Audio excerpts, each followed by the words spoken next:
Ladies and gentlemen, welcome to iDream media. నేను Priyadarshan. So మనం రీసెంట్గా ఈ 2 days బ్యాక్ చూసుకుంటే ఒక న్యూస్ బాగా విపరీతంగా వైరల్ అయింది సోషల్ మీడియా అంతా అండ్ న్యూస్ ఛానల్స్లో కూడా. వైజాగ్ గాజువాక సమీపంలో ఒక నేవీ ఆఫీసర్, నేవీలో పనిచేసే రవీంద్ర అనే వ్యక్తి ఎక్స్ట్రా మ్యారిటల్ అఫైర్ డేటింగ్ యాప్తో పరిచయమైన మహిళను మర్డర్ చేసి ఆ శరీర భాగాలని ఫ్రిడ్జ్లో దాయడం, కొన్ని తగలబెట్టడం, ఇది మనం చూసాం. తర్వాత అతను పోలీసులకు లొంగిపోయాడు. సో దీని గురించి కొంచెం మనుషుల సైకాలజీ ఎలా ఉంది, ఏంటి అంటే ఇలాంటి మర్డర్స్కి ఏది దారి చేస్తుంది, సో వీటి నుంచి మనం ఏం నేర్చుకోవాలి అనేది కొంచెం డీటెయిల్గా మాట్లాడుకుందాం. నాతో పాటు psychologist and life coach doctor Prathima garu ఉన్నారు, మాట్లాడదాం. Hi ma'am. హలో అండి, నమస్కారం. నమస్కారం వ్యూవర్స్ కి కూడా. బాగున్నారండి? చాలా బాగున్నాను, thank you so much. So first of all, ఇంత బ్రూటల్ గా మనం నార్మల్లీ ఆర్మ్డ్ ఫోర్సెస్ లో పనిచేసే వాళ్ళని ఎలా అనుకుంటాం అంటే సామాజిక బాధ్యత ఎక్కువ ఉంటుంది, దేశభక్తి ఎక్కువ ఉంటుంది, ఇలా అనుకుంటూ ఉంటాం.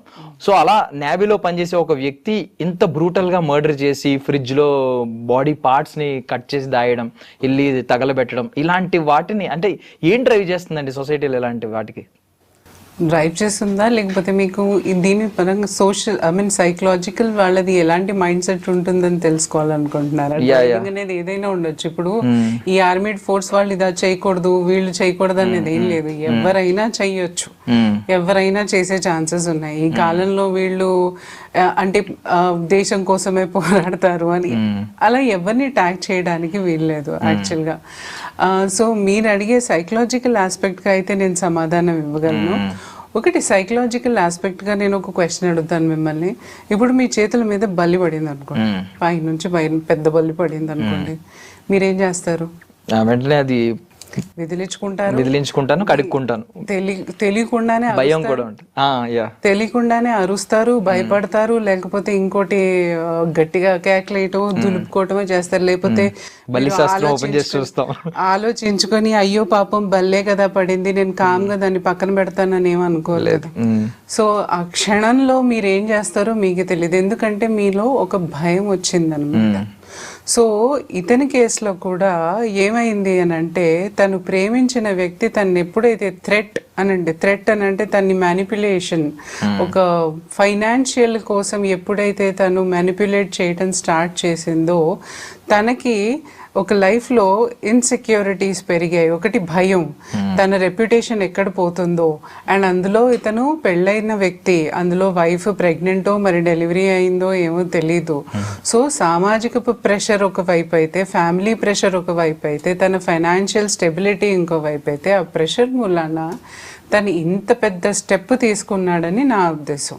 సో సైకలాజికల్ పరంగా it is completely a stress. And ఇంకోటి ఏంటంటే, ఇతనిలో కూడా స్ట్రెస్ అనడానికి కారణం అంటే దీనిలో సైకలాజికల్ పర్సనాలిటీ డిజార్డర్స్ కూడా ఉండొచ్చు. సైకాటిక్ పర్సనాలిటీ ఉండొచ్చు, క్లస్టర్ బి పర్సనాలిటీ అంటాం, అంటే నార్సిసిస్టిక్ పర్సనాలిటీ అయి ఉండొచ్చు, and border line personality disorders అయి ఉంటే, యాంటీ సోషల్ పర్సనాలిటీ అని అంటాం, అంటే వాళ్ళకి అంటే సొసైటీకి తగ్గట్టు నడుచుకోరు. మీరు చాలా మందిని చూస్తూ ఉంటారు జనరల్గా. సో వీళ్ళు ఏంటంటే సైకాటిక్ పర్సనాలిటీ అని అంటే, ఇంకా వాళ్ళకి ఆ ఆవేశం వచ్చినప్పుడు, ఆ ఎపిసోడ్స్ వచ్చినప్పుడు ఏంటంటే ఏం చేస్తారో వాళ్ళకే తెలీదు. సో అలాంటి సిచ్యువేషన్లో అతను ఇంత పెద్ద తప్పు చేశాడని సైకలాజికల్గా అయితే is an imbalanced and uncontrollable emotional stability లేకపోవడం మూలాన అంత పెద్ద చర్య తీసుకున్నాడని నేను అనుకుంటున్నాను.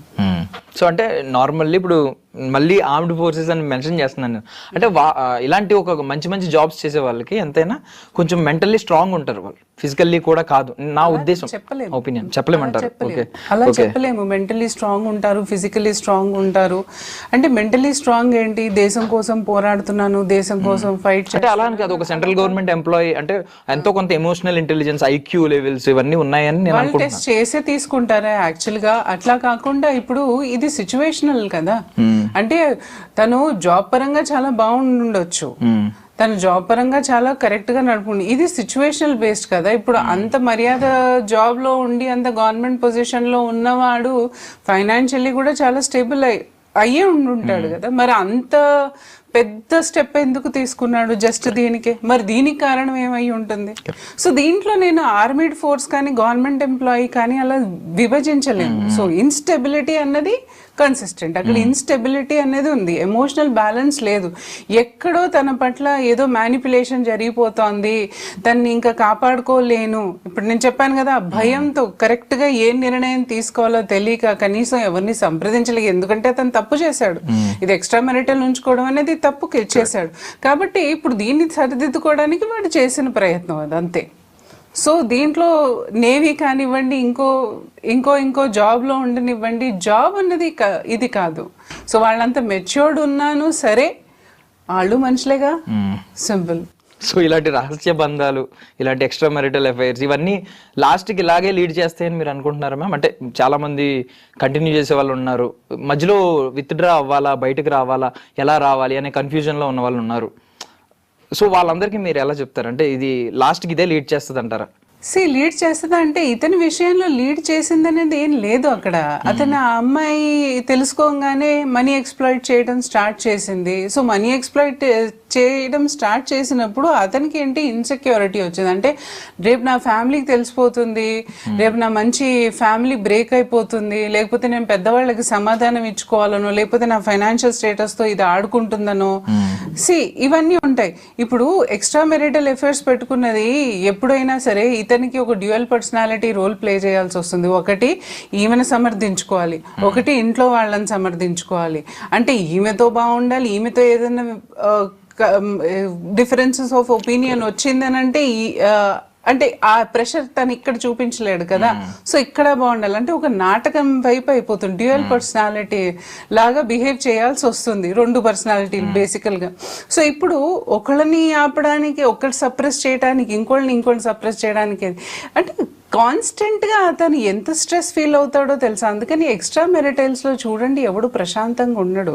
తెలిసిపోతే ఏంటి అంటే ఒక గిల్ట్, ఒక ఫియర్, ఒక భయం ఎప్పుడూనూ ఉంటూనే ఉంటుంది. అంటే మానసికంగా కూడా వాళ్ళు ఏం మెంటల్ గా స్ట్రాంగ్ అయి ఉండరు. వాళ్ళు అనుకుంటారు అంటే ఇది అంటే ఇప్పుడు ఏమంటారు వీళ్ళ దాంట్లో పర్సనాలిటీ టైప్ అంటే ఏదో తనకి జరగంది కప్పిపుచ్చుకోవడానికి, లేకపోతే ఇంకోటి ఏదో దొరికింది నాకు, ఇది నాకు హ్యాపీనెస్ ఇస్తుంది అనుకుంటూ అటు వెళ్తారే తప్ప సేమ్ ఇది కూడా ఈక్వలే ఉంటుందని అనుకోరు. అంటే అదే ప్యాటర్న్ ఫాలో అవుతుంటారు వాళ్ళు జనరల్ గా. సో ఇది ఎప్పటికీ స్టేబుల్ ఉండదు. ఎప్పటికైనా ఈ రిలేషన్షిప్ బ్రేక్ అవ్వడం సహజం. అండ్ ఫ్యామిలీలో తెలుస్తాయి అన్న ఒక గిల్ట్, ఒక ఫియర్తో వాళ్ళు బతకడం సహజం. సో ఇది కన్సిస్టెంట్గా ఇలా ఉండదు, ఇదే దారి తీస్తుందని మాత్రం అనుకోను. కొంతమంది లైఫ్ లాంగ్ రిలేషన్షిప్లు అట్లా మెయింటైన్ చేస్తూ ఉంటారు, కానీ అది కూడా ఎంతవరకు కరెక్టో నేను చెప్పలేను. సో లైఫ్ లాంగ్ అని అంటే ఇక ఒకళ్ళని వదిలి ఒకళ్ళు అది కంటిన్యూ అవుతూ ఉంటుందేమో, కానీ స్టేబుల్గా ఒక పర్సన్తోనే నేను చూడటం అనేది చాలా తక్కువ. అంటే కేసులు వస్తూ ఉంటాయి కాబట్టి దాన్ని బట్టి మేము చెప్తున్నాము. అంటే స్టేబుల్గా ఒక పర్సన్తో లైఫ్ లాంగ్ ఒక relation, extra marital relationship maintain చేయడం అన్నది చాలా చాలా కష్టం. సో ప్లెజర్ కోసం స్టార్ట్ చేస్తే అది తర్వాత స్టార్ట్ చేస్తారు, ఎమోషనల్ బాండింగ్ కోసం స్టార్ట్ చేస్తారు, లేకపోతే ఇంకోటి ఉంటుంది. అంటే ఇక్కడ ఇది జరగలేదనో అంటే ఇది నార్సిసిస్ట్ టైప్ పర్సనాలిటీ. ఎప్పుడు చూసినా వాళ్ళు సెల్ఫ్ వ్యాలిడేషన్ కోరుకుంటూ ఉంటారు అనమాట. ఇది జరగలేదు నాకు, ఇది ఐ మీన్ ఇక్కడ నాకు అంటే ఆ అమ్మాయితో అంత మంచి రిలేషన్షిప్ లేకపోతేనే నేను ఇలాంటి వాటిలో ఎప్పుడు సెల్ఫ్ జస్టిఫికేషన్ ఇస్తూ ఉంటారనమాట.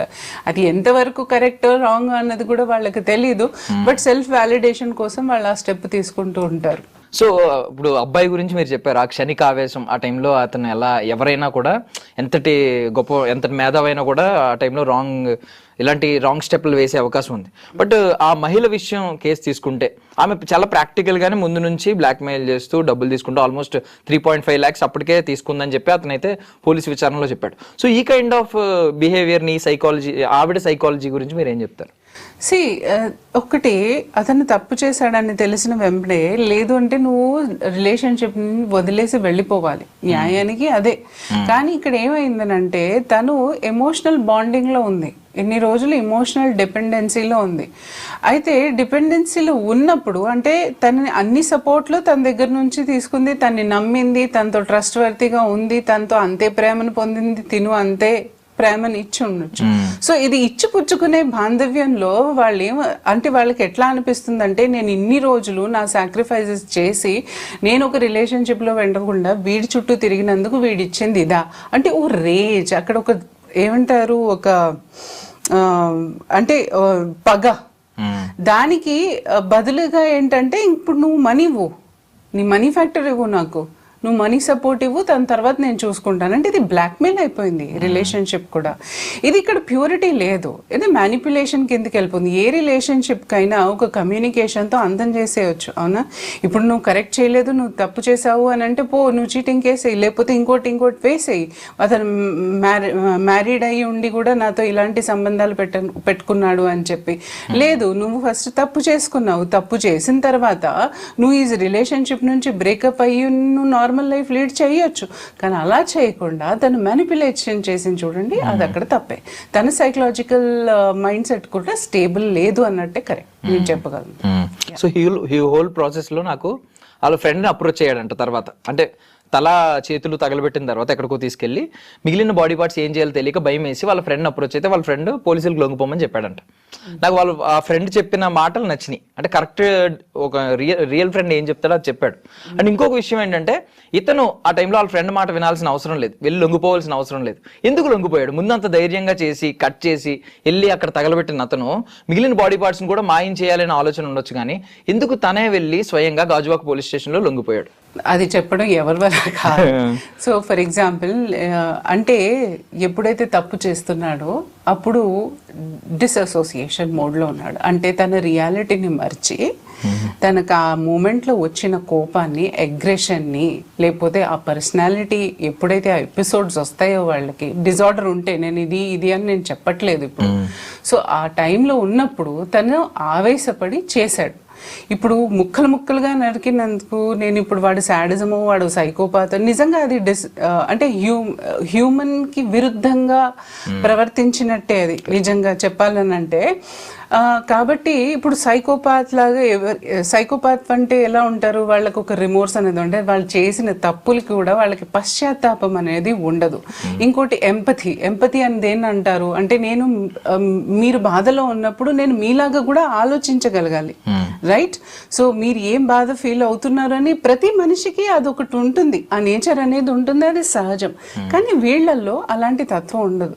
సో నేను ఫలానా వ్యక్తి ఇప్పుడు తనకి ఆ సైకోటిక్ ఎపిసోడ్స్ ఉన్నాయనో లేకపోతే సైకోపాత్ అనో సాడిజం అనో అనట్లేదు, ఆ మూమెంట్లో చెయ్యాలనిపించింది చేసేసాడు. సో ఇప్పుడు ఏంటంటే పోస్ట్ క్రైమ్ కొలాప్స్ అని అంటారు. అంటే ఈ మూమెంట్ నుంచి బయటకు వచ్చేసాడు అనమాట. బయటకు వచ్చి ఏమైంది, అయ్యో నేను చేసింది ఇంత తప్ప అన్నది ఒక రియలైజేషన్ వస్తుంది చూడండి. ఆ టైంలో వాళ్ళని ఎవరిని అప్రోచ్ అవ్వాలో తెలియక అతను ఫ్రెండ్ని అప్రోచ్ అయినట్టున్నాడు. ఫ్రెండ్ని అప్రోచ్ అయితే అతను ఇది సజెషన్ ఇచ్చాడు. సో అతనికి కూడా నేను ఎక్కడో తప్పు చేశాను, ఒక గిల్ట్, ఫియర్, భయం. అంటే ఇప్పుడు కాకపోయినా ఎప్పుడైనా పట్టుడిపోతాను నేను, ఎప్పుడైనా తెలుస్తుంది. ఇంకా దీని నుంచి నేను తప్పించుకునే మార్గాలు ఏం లేని చెప్పి ఇంకొక ఆల్టర్నేటివ్ లేక ఏం చేస్తారు? సో డెఫినెట్గా ఒకటి అతను సెల్ఫ్ ఏమంటారు, కొంతమంది ఉంటారు కదా సూసైడల్ ఐడియేషన్స్తో వెళ్తారు, కొంతమంది ఫియర్ అండ్ గిల్ట్తో భయంతో ఎటో పారిపోవడం చేస్తారు. ఇతను ఏం చేశాడు, లొంగిపోయాడు. అది మంచి పని చేశాడు. ఇన్ఫాక్ట్ అతను చేసింది తప్పని తెలుసుకున్నాడు చూడండి, అక్కడ కరెక్ట్. అండ్ మోర్ ఓవర్ ఇప్పుడు ఈ మధ్య వింటుంటే ఏంటంటే ఇలాంటి కేసెస్ చాలా కనిపిస్తున్నాయి. లైక్ రీసెంట్గా ఒక యూట్యూబర్ ఆమె వాళ్ళ హస్బెండే నరికి చంపాడు. సో ఇలాంటి ఇన్సిడెంట్స్ ఏంటంటే మన పక్కనే జరుగుతూ ఉన్నాయి. ఇంతకుముందు సైకోస్ అంటే ఏదో ఒక తెలియని టర్మ్, ఏదో దూరంగా ఉన్న టర్మ్ అనుకునే వాళ్ళం. ఇప్పుడు మన పక్కనే సైకోపాత్స్ తిరుగుతున్నారా, సైకోలు తిరుగుతున్నారా అనే భయం ఒకటి వచ్చింది. సో ఏంటి, ఏమన్నా మనం ఒక మనిషిని కేటగరైజ్ చేయగలమా, అనలైజ్ చేయగలమా? చూడగానే ఈ అబ్బాయి సైకో, లేదంటే ఇతను ఈ మహిళ సైకో, ఇలా ఏమన్నా అనలైజ్ చేయగలుగుతాం? యాంటీ సోషల్ పర్సనాలిటీని, సోషియోపాత్స్ని, అంటే వాళ్ళకి స్వతహాగానే అరిచే బుద్ధి, అక్కడ డెమాన్స్ట్రేట్ చేసే అంటే వైలెంట్గా బిహేవియర్ చేసే బుద్ధి మీకు ముందుగానే కనిపిస్తుంది. కానీ సైకోపాత్లని కనుక్కోవడం చాలా చాలా కష్టం. సైకోపాత్లు చాలా స్వీట్గా ఉంటారు, వాళ్ళు చాలా కూల్గా ఉంటారు మనుషులు. వాళ్ళలో ఎలాంటి గుణాలు మీకు కనిపించవు. అబ్బా మనిషి అంటే ఇదా అని అనుకుంటారు మీరు. కానీ తర్వాత పెట్టే టార్చర్ అంటే ఎప్పుడైతే విరుద్ధంగా చేయడం ప్రారంభిస్తారో, మీరు వాళ్ళకి నో అనడం స్టార్ట్ చేస్తారో, అప్పుడు వాళ్ళ అసలీ రూపం అన్నది వాళ్ళు బయట పెట్టడం స్టార్ట్ చేస్తారు. ఇప్పుడు మనుషుల్లో ఈ ట్రేసెస్ అన్నది, రెడ్ ఫ్లాగ్స్ అన్నది అందరూ కనుక్కోవచ్చు ప్రతి రిలేషన్లోనూ. ఇప్పుడు మీరు చూడండి, మీరు మంచి చేసినంత సేపు మనిషి చాలా గుడిగా ఉంటాడు, అవునా, నువ్వు నా బంగారం అన్నట్టు తల మీద పెట్టుకుంటారు. అట్లాగే లవర్ రిలేషన్షిప్లో నేను అమ్మాయిలు అబ్బాయిల గురించి కూడా జనరల్గా మాట్లాడుకుంటున్నాను. ఎప్పుడైతే మీరు తప్పు చేస్తారో వాళ్ళ రియాక్షన్ బట్టి వాళ్ళ గుణం మీరు తెలుసుకోగలరు. అది మెయిన్ పాయింట్. వాళ్ళు రియాక్షన్ ఇస్తున్నారు, రియాక్షన్ అది మీకు కష్టంగా ఉంది, బాధగా ఉంది, మీకు నచ్చట్లేదు, మీ మనసుకు అది నచ్చట్లేదు అన్నప్పుడు అప్పుడు మీరు కరెక్ట్గా అతన్ని గేట్ చేయొచ్చు. ఎవరే ఉండని, అమ్మాయి ఉండనివ్వండి, అబ్బాయి ఉండి, అతిగా వినయం ప్రదర్శించే వాళ్ళని కూడా నమ్మకూడదు, రైట్? రెండోది వినయం అతి పొజెసివ్నెస్, నువ్వు నాది, నువ్వు నాకు, నువ్వు నాది, నువ్వు నాకే దక్కాలి, నాతోనే మాట్లాడాలి, నువ్వు వాడితే ఎందుకు వెళ్ళావు అంటే ఇన్సెక్యూరిటీ ఉండడం తప్పు కాదు, కానీ ప్రతిదీ మనిషిని ఖండించడం అంటారు చూడండి, వాళ్ళని స్టాప్ చేయడం. అంటే మామూలుగా మాట్లాడుతున్నా మనిషికి ఏదో ఆ మనిషి చూస్తే మళ్ళీ వాడు ఏమన్నా అంటాడేమో అన్న భయం ఎప్పుడైతే రిలేషన్షిప్లో వస్తుందో, సో మీరు అప్పుడే తెలుసుకోవాలి ఈ మనిషి సేఫ్ కాదు, రైట్? అతి పొజెసివ్నెస్ అన్నది కూడా మంచిది కాదు మనుషుల్లో. మూడో తత్వం ఏంటంటే, ఇంకా వాళ్ళు బాగున్నప్పుడు, బాగా మంచి రిలేషన్షిప్లో ఉన్నప్పుడు మిమ్మల్ని నెత్తిన పెట్టుకొని చూస్తారు. అంటే మీరు మహారాణులు అనమాట వాళ్ళకి. ఇంకా అబ్బాయిల గురించి నేను జనరల్లీ చెప్తున్నాను, అలాగే అమ్మాయిల్లో కూడా ఉంటారండి.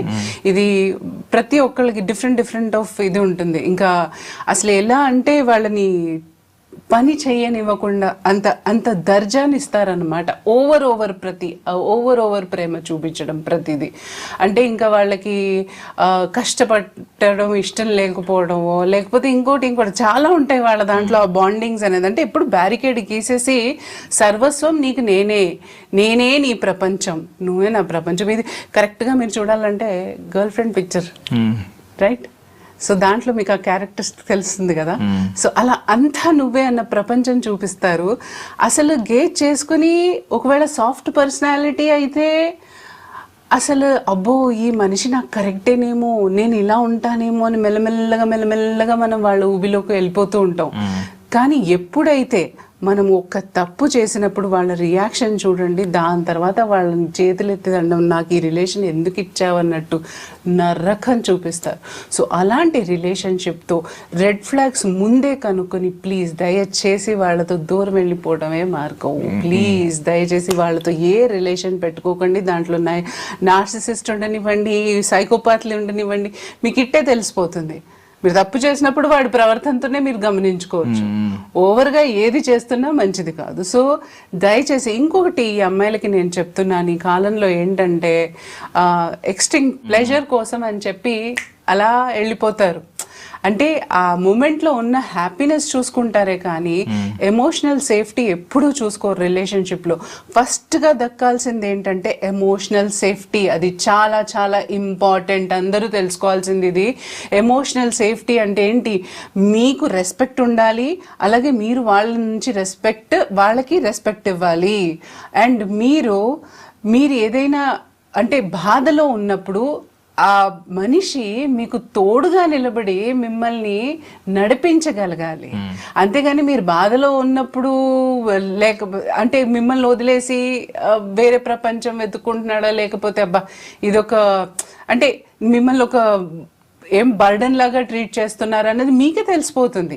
అంటే మనం ప్రత్యేకించి మీరు ఏదైనా సైకాలజిస్ట్ దగ్గరికి వెళ్ళక్కర్లే వాటి గురించి, కానీ మీ మనసుకే తెలిసిపోతుంది. అరే వీడు ఎట్లా బిహేవ్ చేస్తున్నాడు, నీ సంతోషాన్ని ఎలా తీసుకుంటున్నాడు, నీ దుఃఖాన్ని ఎలా తీసుకుంటున్నాడు, రైట్? నీ బాధను ఎలా గమనిస్తున్నాడు, నీతో ఎంతసేపు నడుస్తున్నాడు, నీతో ఎలా నడుచుకుంటున్నాడు అన్నది కూడా గమనించినప్పుడు మీకు ఎమోషనల్ సేఫ్టీ వస్తుంది. అంటే మీరు పరివారం గురించి చెప్తున్నప్పుడు అది ఛాన్స్ కింద తీసుకోకూడదు, అదొక ప్రొటెక్షన్ కింద. అంటే నువ్వు వాళ్ళని ఒక గార్డ్ చేస్తున్నావు అనమాట, నువ్వు దగ్గర తీసుకుంటున్నావు ఒక మనిషిని.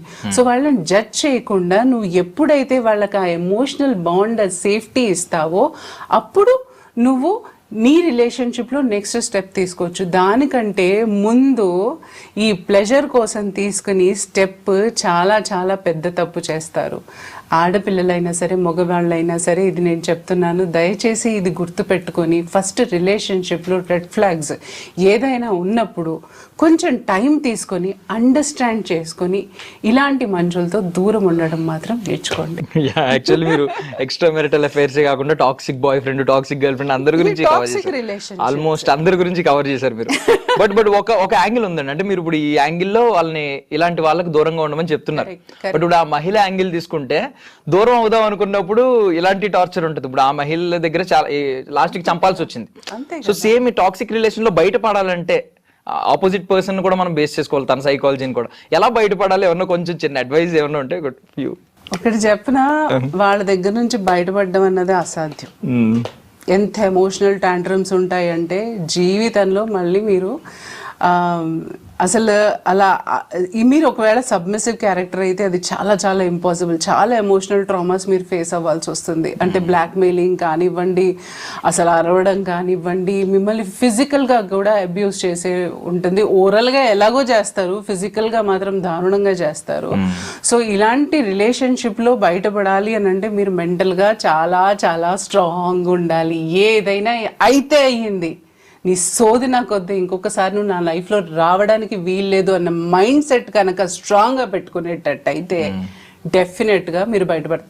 ఇంకోటి, పోలీస్ సపోర్ట్ తీసుకోండి కంపల్సరీగా. మీకు ఫిజికల్గా మిమ్మల్ని అబ్యూస్ చేస్తున్నాడు, ఓరల్గా అబ్యూస్ చేస్తున్నాడు అని అంటే సమాజానికి భయపడొద్దు. సమాజం మిమ్మల్ని ఏం చెయ్యదు, సమాజం ఇంకా మీకు సపోర్ట్ చేస్తుంది అలాంటి వాటికి. దయచేసి సమాజానికి భయపడకుండా పోలీసులు అండ కానీ, మీకు ట్రస్టెడ్ పర్సన్ ఉన్న వాళ్ళు కానీ డెఫినెట్గా మీరు ఎక్స్ప్రెస్ చేయడానికి ట్రై చేయండి. లేదా ప్రొఫెషనల్ హెల్ప్ తీసుకోండి. లేదు నాకు ఈ ప్రాబ్లం ఉంది, నేను దీని నుంచి ఎలా బయటపడాలి.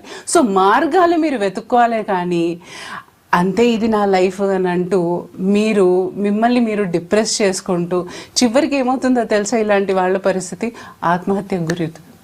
Most probably they will commit suicide. ఆత్మహత్యకి గురి అవుతారు. That's what it is very very dangerous. Toxic relationship ఎప్పుడు వన్ సైడెడ్ ఉంటాయి. మీరు చూసుకోండి, వాళ్ళ ప్రే కూడా ఎలా ఉంటుందనంటే వాళ్ళకి నచ్చే వాళ్ళు, వాళ్ళకి అణుకుగా ఉండేవాళ్ళు. అంటే వీళ్ళ వీక్నెస్ మీద వీళ్ళు పట్టుకుంటారనమాట. సో వీక్నెస్ ని కనుక్కుంటారు, ఫస్ట్ చాలా బాగుండి దాని తర్వాత వాళ్ళని ఆడించుకుంటారు. సో మీరు మాత్రం మెంటల్ గా చాలా స్ట్రాంగ్ అయిపోండి. డెఫినెట్ గా చాలా మంది ఉంటారు సపోర్ట్కి. సో డెఫినెట్గా వాళ్ళని అప్రోచ్ అవ్వడం అనేది చాలా చాలా best point. Thank you ma'am, thank you so much. చాలా బాగా మాట్లాడారు. ఆల్మోస్ట్ మొత్తం అంటే ఏదో ఒక హోల్ సినిమా చూసిన, ఒక ప్యాకేజ్ చూసినంత అనుభూతి చెందింది. ఐ మీన్ ఓవరాల్ అంతా కవర్ చేశారు. Thank you so much. So మళ్ళీ కలవాలి మీరు, మళ్ళీ చాలా చాలా విషయాలు ఇలాంటి వాటిని డికోడ్ చేయగలగాలి.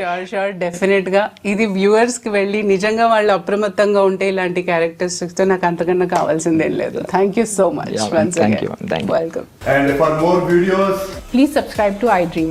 Please subscribe to iDream. Please subscribe iDream. And please subscribe to iDream.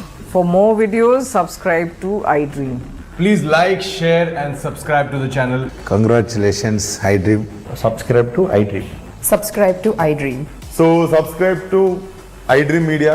iDream ki iDream team andarki huge congratulations. Please subscribe iDream Media. Please subscribe to iDream. Subscribe iDream. Please subscribe to iDream. iDream అంటే నా కళల channel subscribe చేసుకున్నారు, నోరు తిరుగుతలేదు, మీరైతే గంట గుర్తు కొట్టండి. For more such videos, please subscribe to iDream. Subscribe to iDream. Please subscribe to iDream. Please subscribe iDream Media. Please do subscribe to iDream. Please subscribe to iDream Media. For best entertainment and information, please subscribe iDream. And don't forget to subscribe to iDream.